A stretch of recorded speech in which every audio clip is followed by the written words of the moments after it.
Okay, hello everyone. This is Frasers Centrepoint Trust results presentation for the second half and financial year 2023 ended 30th September 2023, which means that this is basically the results for the full financial year since the end of financial year in 30th September, right? So this is a good follow-up to the last video which covered financial year 2022. This one will cover financial year 2023. Right, please pause and read if you have to. Alright, this is not financial advice and I may make mistakes in my presentation. Please consult your financial advisor regarding any investing you wish to make. Right, so anyway, let's go into the highlights. So revenue up 3.6%, MPI up 2.7%. DPU is actually, they didn't mention here, but it dropped slightly. Alright, in terms of leverage, their current leverage is 39.3%, but once they divest Changi Centrepoint and REIT they have, this hectare REIT, alright, it will drop back to 36.1%, which is good given the high interest rate environment right now. So current borrowing cost average is 3.8%, right? Interest coverage ratio is 3.47%, right? And this is, I think, the best thing. They actually finished refinancing for FY24, which means to say for the next year they don't have any more debts to refinance, and so I think that average borrowing cost should not go up by much, right? So occupancy is really high. There's nothing much to say. Shopper traffic double-digit growth, tenant sales single-digit growth. Alright, so I think the sales are a little bit disappointing as opposed to how much shopper traffic has gone up. Right, but overall can't really complain too much about its results. Right, so I got this DPU trend from some update in March. Right, so I think this sometime in March they had an update and this is very nice table. Right, I think better than the one that I showed in the previous presentation. So you can see a continuous uptrend in DPU all the way until COVID, which I think is forgivable. It straight away recovered to above FY 2019. Up to FY 2022, which was our last annual report that we looked at, right?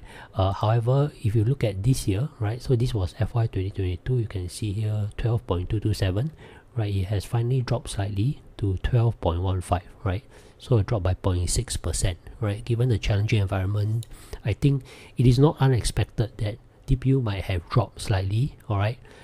Given the fact that the percentage drop is so little, I think we can consider it a flat performance. But it's clearly a break of a trend. Yeah, so what has been done in the time from FY 2022 to FY 2023, right? They have acquired Next, right? 25% more of Next. They have added 10% more of Waterway Point, right? They are doing AI of Tampines 1. Right, they have divested Changi Centrepoint and their interest in this hectare REIT. Right, so these are the moves they have made to balance their books. Right, so you can see earlier in the year they made investments. Later on in the year, or actually this is still ongoing. It hasn't been completed yet. They aim to finish, I think, around 15 November 2023. Right. Yeah, so this is the basic summary of what they have done so far. Yeah, we've talked about what the ARF is in the last presentation and what they have divested, right? And this year they added 25% of Next and 10% of Waterway Point, so they own half of Waterway Point now, right? So they divested these two things and they have AI at Tampines 1, right? So this is just an interesting chart I thought we could have a look at for suburban malls, the top 10 suburban malls. Apparently Jurong Point is the largest prime suburban mall around, right? Next is the second, and FCT owns 4 of the top 10 suburban malls in Singapore. Right, so just to have a look at what's the difference from FY22 to FY 2023, right? So gross revenue went up by 3.6%, property expenses went up by 5.9%, so this is not great, right? So I think cost has been going up. So we look at dividends to distribution to unit holders, right? So clearly this is the end result that we really care about, right? The fact that distribution per unit has dropped slightly, right? But it's 0.6%. I don't think it's a bad result, right? So NAV is more or less the same, right? From 2.33 to 2.32. Alright, so I think this one is after you adjust for dividends being distributed.